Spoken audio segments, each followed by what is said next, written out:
अस्सलामुअलैकुम, Asia 41 news के साथ मैं हूं आपकी मेजबान मुतरबा यूसुफ। खबर शामिल करते हैं लोधरा से। हमारे रिपोर्टर शाहिद नुनारी के मुताबिक थाना सदर करोड़पका पुलिस की शानदार कार्रवाई। इक़दाम कत्ल के मुलजिम चंद घंटों में गिरफ्तार। मुलजिम ने गुज़िश्ता रोज 3 अफराद को फायर मारकर जख्मी किया था। नामजद मुलजिम बिलाल और मोहम्मद नदीम को जदीद टेक्नोलॉजी की मदद से गिरफ्तार किया गया।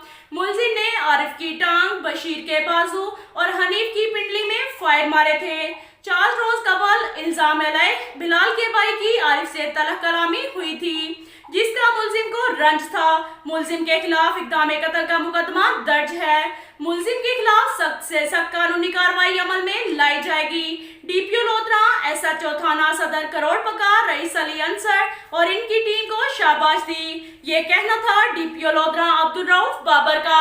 अब तक के लिए इतना ही काफी है। मिलते हैं अगले बुलेटिन में, हमारे साथ रहिए।